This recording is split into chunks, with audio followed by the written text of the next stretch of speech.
جامع شیخ الاسلام داتا کی نگری شہر لاہور منہاج القرآن انٹرنیشنل کے مرکزی سیکریٹریٹ اور گوشۂ درود و مینارت الاسلام کے سنگم میں واقع ہے۔ شہر لاہور قدیم اور پرشکوہ تاریخی عمارات کے حوالے سے دنیا بھر میں ایک امتیازی مقام رکھتا ہے۔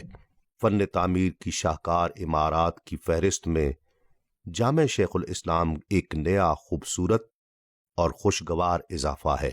نو تعمیر شدہ جامع شیخ الاسلام حضور شیخ الاسلام ڈاکٹر محمد طاہر القادری دامت برکاتہم العالیہ سے موسوم ہے۔ مارچ 1987 میں اس مسجد کا افتتاح تحریک منہاج القرآن کے روحانی سرپرست حضور پیر قدوۃ الاولیاء سیدنا طاہر علاء الدین القادری الگیلانی البغدادی رحمۃ اللہ علیہ نے اپنے دست مبارک سے فرمایا تھا۔ وقت گزرنے کے ساتھ ساتھ مسجد میں توسیع اور اس کی تزئین و آرائش کی ضرورت محسوس کی گئی۔ حضور شیخ الاسلام دامت برکاتہم العالیہ کی خصوصی دلچسپی کے پیش نظر اس اہم کام کو بحسن و نفاست پایہ تکمیل تک پہنچانے کے لیے چیئرمین سپریم کونسل ڈاکٹر حسن محی الدین قادری کی سرپرستی میں ایک اعلیٰ سطحی کمیٹی قائم کی گئی۔ شیخ الاسلام ڈاکٹر محمد طاہر القادری نے خدمت دین اور فروغ علم و آگہی کے لیے زندگی بھر شرق تا غرب ان گنت سفر کیے اور دوران سفر ترویج و اشاعت اسلام کے ساتھ ساتھ آپ تجلیات الہیہ کے مظاہر اور قدرت کے حسین نظاروں اور فن پاروں کو لوح شعور پر رقم کرتے رہے۔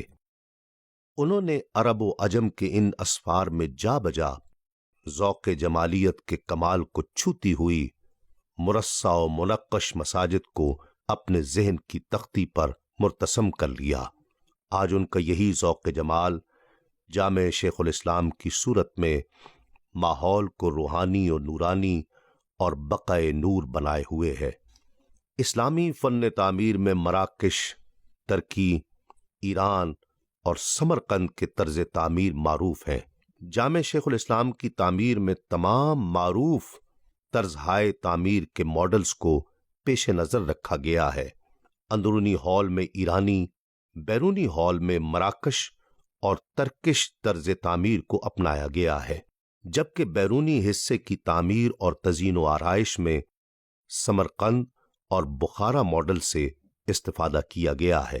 اس ہمہ جہتی طرز تعمیر نے جامع شیخ الاسلام کو ایک شاہکار بنا دیا ہے۔ یہ بات بطور خاص قابل ذکر ہے کہ جامع شیخ الاسلام کے ڈیزائن کی تیاری سے لے کر تزئین و آرائش اور نقش نگاری کے لیے کسی پیشہ ور فرم یا ماہرین کی اجرتی خدمات حاصل نہیں کی گئیں۔ جامع کی آرائش و زیبائش اور تعمیر نو کے جملہ مراحل چیئرمین سپریم کونسل کی سرپرستی میں قائم کمیٹی نے جذبہ ایمانی کے تحت انجام دیے، جن میں ناظم اعلیٰ خرم نواز گنڈا پور، محمد سلیم، انجینئر آصف رمضان اور محمد زبیر کے نام نمایاں ہیں۔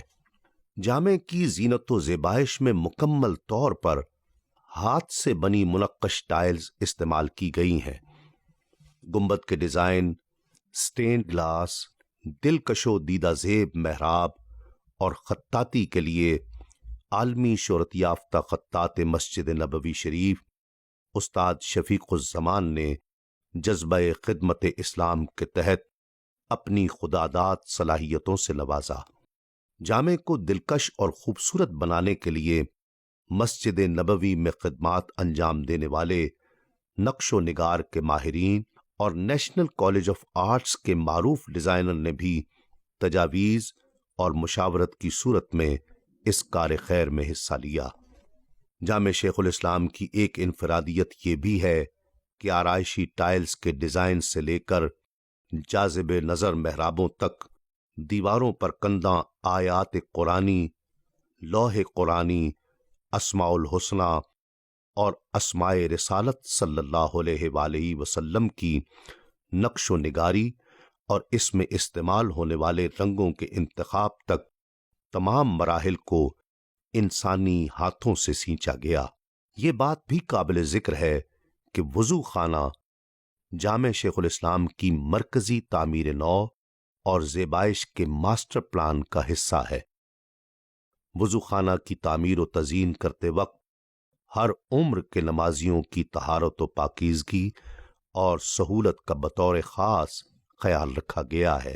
اسماء الحسنی، اسماء رسالت صلی اللہ علیہ وآلہ وسلم، لوح قرآنی، اسماء خلفائے راشدین کی دل آویز خطاطی، خوبصورت گنبد، جاذب نظر محراب، منقش در و دیوار، دیدہ زیب فانوس، برقی کمکمیں، خصوصی طور پر ڈیزائن اور تیار کردہ نرم اور گداز مخملی نیلگوں قالین جامع شیخ الاسلام کے حسن و نکھار کو چار چاند لگاتا ہے۔